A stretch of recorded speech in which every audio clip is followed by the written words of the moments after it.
जल संपद विभाग अध्ययन करुच्ची रिसर्च करुच्ची तार रिपोर्ट प्रस्तुत करने कहुई।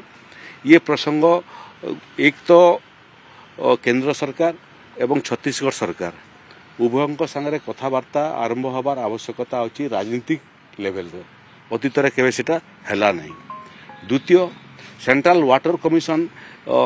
इभलिया परिस्थिति रे तार गोटे भूमिका थाए उभय राज्य को बसैवाई।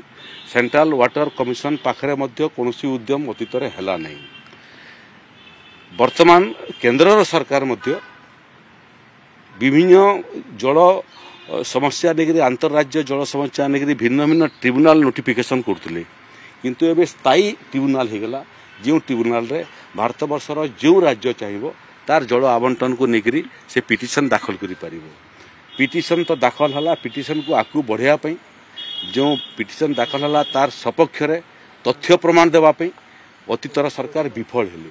एबे ट्राइब्यूनाल रे सेंट्रल वाटर कमिशन रे छत्तीसगढ़ सरकार सहित केंद्र सरकार सहित एवं जहाँ जहाँ फोरम रो आवश्यकता अच्छी से फोरम सबू आमे व्यवहार करने चेष्टा करूँ। से चेष्टा ही माननीय मुख्यमंत्री एक 9 जणिया कमिटी श्रीयुक्त केवी सिंह उप मुख्यमंत्री नेतृत्व में काली ये विभाग सचिव एडिशनल चीफ सेक्रेटरी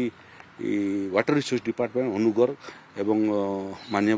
उप मुख्यमंत्री कनक वर्धन सिंहदेव सांगे मोर कथबार्ता होती। तुरंत मीटिंग डाकिया परामर्श देछि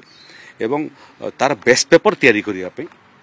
वाटर रिसोर्स डिपार्टमेंट को मुझे से दिन मध्य बेस्ट पेपर तैयारी कला थोड़े आमको ब्रीफिंग करेंगे सरकारी स्तर में टेक्निकल पार्ट आमको ब्रीफिंग करेंगे जल प्रभाव